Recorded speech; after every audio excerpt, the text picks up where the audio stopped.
क्या हमारी बात अमित गौतम जी से हो रही है?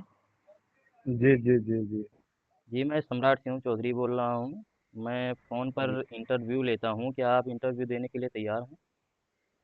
जी जी जी। नमस्कार कैप्टन अमित गौतम जी, स्वागत है आज़ाद भोजन टीवी पर। नमस्कार। आपसे कुछ मेरे सवाल हैं, मेरे दर्शकों का ये भी सवाल हैं। तो क्या आप जी रेडी हैं एकदम? जी जी जी बताइए। सबसे पहला सवाल, लोगों का कहना ये है कि संविधान निर्माता कौन है?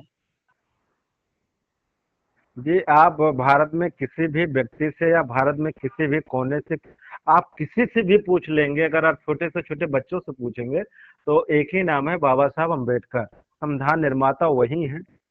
जी, जी, हम लोग तो उन्हीं को जानते हैं। जी। तो दूसरा जी, सवाल ये है कि अनिल मिश्रा बाबा साहब का विरोध क्यों करते हैं? अनिल मिश्रा एक जातिवादी मानसिकता के घृणित लोग हैं। उनको बाबा साहब से जलन हो रही है। बहुत बाबा साहब अम्बेडकर का जो पूरे भारत में इस वक्त जो डंका बज रहा है, पत्रकार महोदय जी, जी, उनको इस बात से लेकर जलन है। और कहीं ना कहीं बाबा साहब के अनुयायी जो लोग हैं, कहीं ना कहीं उनको संविधान पढ़ते हैं, उनके विचारों को पढ़ते हैं, आगे जा रहे हैं। जी, पत्रकार महोदय, आपने देखा होगा कि 2024 में लोकसभा में जब चुनाव था, उसमें जी, संसद में बाबा साहब के ऐसा नाम उठा था कि मनु जी, आदिया थर थर थर थर कांपने लगे थे। जी, बाबा साहब का डंका पिटना ही उनका विरोध है। जी।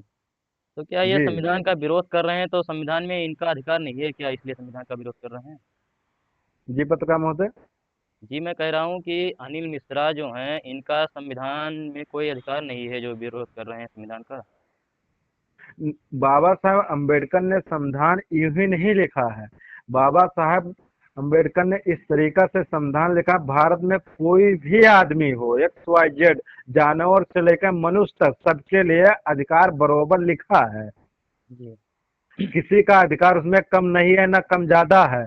और बाबा साहब बहुत सुंदर संविधान लिखे हैं, काबिले तारीफ भी है। अगर वो आदमी, अनिल मिश्रा के लिए दूसरा कानून, अमित गौतम के लिए दूसरा कानून नहीं है। जी, प्रधानमंत्री के लिए भी वही कानून है, एक जी, आम व्यक्ति के लिए वही कानून है। जी, पत्रकार महोदय, आपको भी पता होगा कि चाहे प्रधानमंत्री का एक वोट डालें तो उनका भी जी, एक गिनती गिनेगा, और एक जी, मजदूर क्लास का अगर आदमी होगा उसका भी एक वोट का मालिक है जी, वो भी। जी, तो जी, उसमें बिल्कुल ये तो है। दूसरी तरीका से नहीं है, सबके लिए बराबर संविधान है, सबको बराबर अधिकार देता है, सब लोगों के लिए कानून सेम है।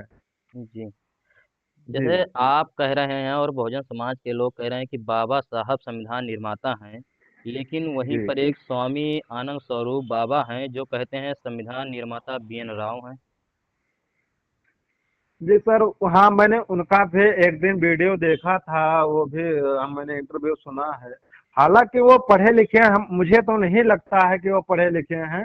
उनको एक पढ़ना लिखना चाहिए संविधान के बारे में। हाँ, जी, मानता हूँ बेन राव का, वो भी पढ़े लिखे थे, लेकिन वो कच्चा मसौदा उन्होंने तैयार किया था। और जी, कच्चा मसौदा जब तैयार करके बाबा साहब अम्बेडकर जी को उन्होंने दिया तो उसको पढ़े, तो उसमें कुछ जी, चीजें अच्छी नहीं थी जी, जो भारत में लागू किया जाए और सूट किया जाए, उसके राह पे भारत के लोग चले। वो जी, कच्चा मसौदा है। कच्चा मसौदा क्या होता है, वो पक्का मसौदा नहीं था। तो आपको भी जी, जी, पता कि कच्चा मसौदा किसे कहा जाता है। जी, जी, वो तो बिल्कुल। तो तो निर्माता निर्माता होता, कच्चा मसौदा से कुछ नहीं। तो उसमें 7 लोग थे, उसमें उस कमेटी में। जी, तो 7 लोगों को चुना गया था। उस लोगों में कई लोग, एक लोग तो इस्तीफा वो तुरंत दे दिए थे। जी, दो जी, लोग विदेश में चले गए थे, जी, और 2 लोग दिल्ली के थे, तो वो आ नहीं पा रहे थे, दूरी बहुत थी, इसलिए वो जी, नहीं आ पा रहे थे। जी, जी, तो आखिर अब एक आदमी का देहांत हो गया था शायद। जी, तो बाबा साहब अम्बेडकर के कंधों पे संविधान आ गया था कि अब वो नहीं लिखेंगे तो कौन लिखेगा। दूसरी बात, वो पढ़े लिखे भी ज्यादा थे, कानून के ज्ञाता थे, विदेश में उन्होंने पढ़ाई किया। और उस समय भारत में बाबा साहब अम्बेडकर के जितना उतना पढ़ा लिखा कोई व्यक्ति नहीं था। जी, जी, जी, तो बिल्कुल। जिनमें कांग्रेस के कुछ नेता ये विचार भी कर रहे थे कि ना हो तो हम किसी बाहर के कंट्री के लोगों से संविधान लिखा जाए। लेकिन जी, उसमें ही कुछ लोग बोले कि हम वैसे ही गुलाम थे, आजादी हमको किसी प्रकार से मिली है, जी, तो हम उन्हीं के चरणों में फिर क्यों जाएं लिखाने के लिए। तो सबसे अच्छा है बाबा साहेब को ही जिम्मेदारी दी जाए, वो लिखें संविधान। और बाबा जी, साहेब अम्बेडकर ने संविधान लिखा और चल रहा है देश में, पत्रकार महोदय। जी, जी, बहुत-बहुत धन्यवाद। बाबा जी साहब अम्बेडकर जी जी। का प्रतिमा मध्य प्रदेश के ग्वालियर जिला में ज़्यादातर क्यों जलाई जा रही है इस समय?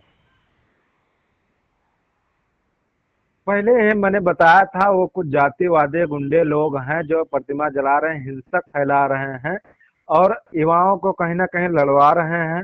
उस पर हम लोगों का अमल नहीं करना चाहिए। और तस्वीर जी, वो जला रहे हैं, उन लोगों के ऊपर नामजद एफआईआर मुकदमे भी लिखा गया है। जी, जी, उसमें आप कहें तो हम नाम पढ़ के सुना दें, हमारे पास कॉपी आई है एफआईआर की। जी, जी, बिल्कुल बता दीजिए। जी, पहले नंबर पे है मोहित शर्मा, जी, अमित दुबे, जी, धीरेन्द्र शर्मा, जी, कुलदीप ककरिया, जी, अनिल मिश्रा, गौरव व्यास, अमित भदौरिया और 8 में अन्य अन्य लोग हैं। इनमें तमाम लोग हो सकते हैं, सभी को जेल भेजा गया है, पत्रकार महोदय। जी, जी, जी, जी, बिल्कुल। क्या जी आपको जी। ये पूरी उम्मीद है कि इनको जेल भेजा गया है? हाँ जी, मैसेज हमारे पास तो ऐसा है, गोलेर के तमाम साथी हैं, हमने जी, फोन के माध्यम से बात किया है तो एफआईआर हो गई है। जी, हालांकि एफआईआर हो गई है लेकिन वो कुछ दिन उनके जमानत भी हो जाएगी, क्योंकि जी, देश में बीजेपी की सरकार चल रही है, कहीं ना कहीं ये जी, बीजेपी के ही अंदर कार्य हो रहा है। जी, हमने अनिल मिश्रा के बारे में पढ़ा है कि वो कांग्रेस पार्टी के अधिवक्ता संघ के जिलाध्यक्ष भी थे। जी, जी, जी, अब वो इस समय नहीं है, ये ऐसा पता लग रहा है, जी, लेकिन कहीं ना कहीं बीजेपी के अंदर ये सारा काम हो रहा है। नहीं जी, तो इतना उनकी हिम्मत नहीं होती कि बाबा साहब अम्बेडकर की प्रतिमा वो जलवाते, सॉरी, तस्वीर को जलवा देते वो। जी, जी, जी, बिल्कुल। इसीलिए बहुजन समाज से मेरा विनम्र निवेदन है कि ऐसे बीजेपी सरकार को सबसे पहले हटाना होगा। जी, जी ये उसमें एक और आपने भी 5वें नंबर पर नाम बताया था अनिल मिश्रा का, तो ये एडवोकेट अनिल मिश्रा ही हैं कि इनके ऊपर एफआईआर हो गया है या कोई दूसरा अनिल मिश्रा है? नहीं, एडवोकेट अनिल मिश्रा ही के ऊपर हुआ है। जी, जी और बाकी ये लोग अनिल मिश्रा के साथी हैं जिन पर और मुकदमा हुआ है ना? जी जी। हाँ, उन्हीं के चट्टे बट्टे लोग हैं। चट्टे-बट्टे लोग हैं। हाँ, उन्हीं के चट्टे बोटे अंधभक्त लोग हैं, जो जी, उनके बहकाव में चलता है, उनको अपनी भविष्य नहीं दिख रही है। मैं उन जी, लोगों से कहता हूँ कि किसी के दूसरे कहने में मत चलिए, जी, जी, नहीं तो बिल्कुल, बिल्कुल। तुम्हारी जिंदगी बेकार हो जाएगी, तुम्हारे बाल बच्चों की जिंदगी अपने देखिए, तो विद्यालय नहीं जा बिल्कुल, पाएंगे, स्कूल शिक्षा खराब हो जाएगी सर। जी, जी, जी, बिल्कुल, बिल्कुल, एफआईआर होने के बाद सब यही होता है। और जी मेरा 5वां सवाल ये है कि जी। बहुजन समाज के लिए और बहुजन नेताओं के लिए आप क्या कहना चाहते हैं? हम बहुजन समाज के लोगों से यही कहना चाहते हैं कि इन लोगों के चक्कर में ना पड़ें, अपने पढ़ाई लिखाई पर ध्यान दें। जी, और जो ये, अगर बीजेपी की सरकार नहीं होती तो जी, एक कदम नहीं उठता। जी, जी, हमारे बहुजन समाज में है एक जाति है जिसको जी, ये मनुवादी टॉर्चर कर रहे हैं, उसको अपने अंदर भी ले जा रहे हैं। हालांकि मैं जाति में विश्वास नहीं रखता, जी, जी, लेकिन उनको कुछ मार्शल कॉम बता करके वो हमारे खिलाफ ही लड़वा रहे हैं। जी, आप समझ रहे होंगे हमने मार्शल कॉम किसको बताया। बिल्कुल, बिल्कुल, बिल्कुल, मैं समझ रहा हूँ। जबकि मार्शल कौन बता रहे हो हमारे ऊपर या हमको ही गलती ठहरा रहे हैं, जी, जबकि उन्हीं के बहन बेटियों पे, उन्हीं के समाज में अत्याचार होता है। तो जी, एक भी हिंदू संगठन क्या आंदोलन करते हैं, सरकार जी, जी, से मांग करते हैं? नहीं करते हैं। बिल्कुल नहीं, बिल्कुल क्यों? नहीं। जी, क्या तमाम संगठन है, चाहे बजरंग दल ले लो, करनी सेना ले लो, काली सेना ले लो, ऐसे तमाम उनके में संगठन बने हुए हैं। जी, क्या जी, बिल्कुल। बहुजन समाज पे हो रहे अत्याचार शोषण पे वो कभी बोलते हैं, कभी आंदोलन करते हैं, सरकार से लड़ने का काम करते हैं? वो कभी जी, नहीं बिल्कुल करते नहीं, हैं। बिल्कुल नहीं, बिल्कुल नहीं। हमारे समाज को कहीं ना कहीं वो इस्तेमाल करते हैं, और हमारे जी, समाज के कुछ लोग नहीं समझ पा रहे हैं, उनके उनके शिकार में आ जा रहे हैं। जी, नहीं जी, आना चाहिए। और जी, जो बाबा साहब की तस्वीर जलाई जा रही है, बाबा साहब के अनुयायियों पे कहीं ना कहीं जो शोषण हो रहा है, जी, इसका खामियाजा और इसकी गलती कहीं ना कहीं हमारे राजनेताओं का भी है। जी, जी, जो अलग अलग चुनाव लड़ रहे हैं उनका फायदा वही लोग उठा रहे हैं। जी, फर्क यही है कि पहले मुझे जातियों में बांटा गया था, अब जी, मुझे पार्टियों में बांटा गया था। जी, जी, जी, बिल्कुल, बिल्कुल, सही बात आपकी। तो मैं अपने सभी बहुजन समाज के नेताओं से मैं हाथ जोड़कर निवेदन करता हूं कि सभी लोग समय रहते एक हो जाएं। जी, जी, और ये फूट डालने का शुरू से काम करते आ रहे हैं। तो जी, जी, हमको बिल्कुल। एक होके रहना है। जी, 27 में उत्तर प्रदेश में सरकार बनाना है, बहुजनों की सरकार बनाना है। और जी, 29 में पीएम भी बनाना। बहुत दुर्भाग्य की बात है कि आज जी, तक कोई बहुजन समाज का दलित का बच्चा आज तक प्रधानमंत्री नहीं बना है, जबकि जी, बाबा जी, साहेब का सपना यही था। वो जी, उंगली क्यों दिखाते हैं कि जाके संसद की ओर बढ़ो, देश पे कब्जा करो।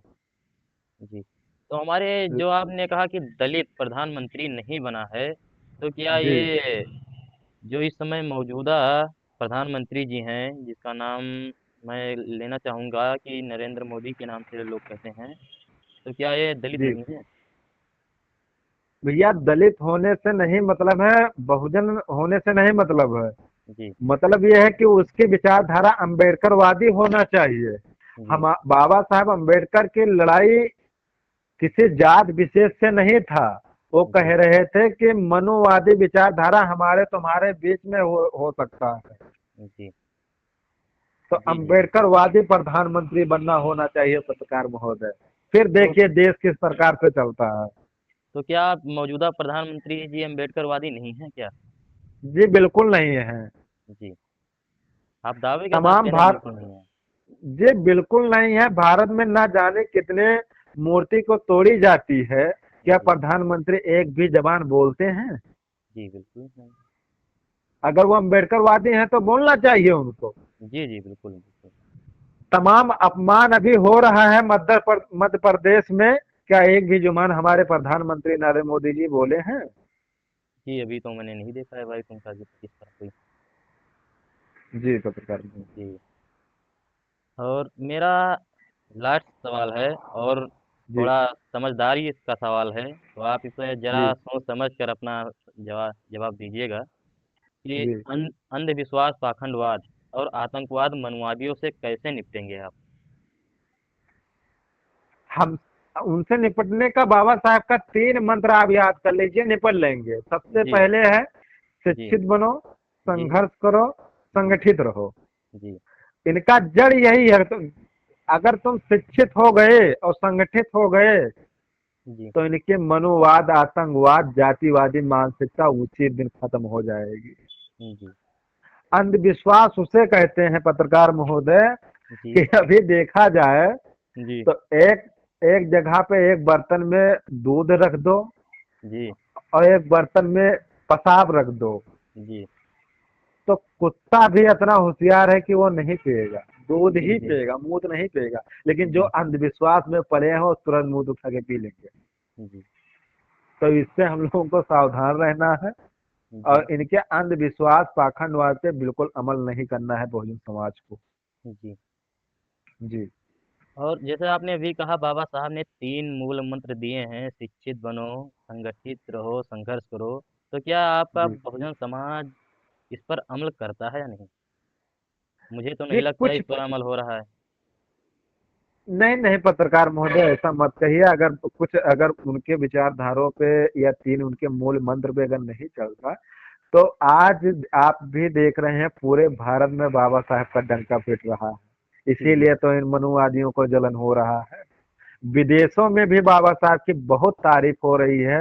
वो विदेश के लोग भी कहते हैं कि धन्य है बाबा साहब अम्बेडकर जो भारत में पैदा हुए, काश हमारे देश में पैदा होते। जी, तो अम्बेडकर वादियों का एक त्याग तपस्या है। कुछ लोग चल रहे हैं लेकिन कुछ लोग अभी भ्रम में चल रहे हैं, मनुवादियों के भी शिकार हैं। जी, जी, और हम अपने बहुजन समाज से हाथ जोड़कर रिक्वेस्ट करना चाहते हैं कि अभी फिलहाल में पंचायती चुनाव होने वाला है, तो किसी भी जातिवादी को वोट न दें, अपने बहुजन समाज को वोट दें और अपने जी, राजा महाराजा बना के चुने। फिर देखते हैं देश कैसा चलता है। जी, एक जी, बार मैं बिल्कुल। रिक्वेस्ट करना चाहता हूँ देश की जनता से कि एक बार कमान बहुजन समाज के लोगों को दें, अम्बेडकर वादी को दें। जी। जी। तो धन्यवाद अमित गौतम जी। और फिर मिलते हैं हम थैंक अगली बार किसी डिबेट पर। इसके लिए आपका बहुत बहुत धन्यवाद इतना बात बताने के लिए। और थैंक यू बहुजन सर। समाज से भी कहेंगे कि आपकी बातों पर अमल करें। धन्यवाद अमित गौतम जी। जी। जी धन्यवाद।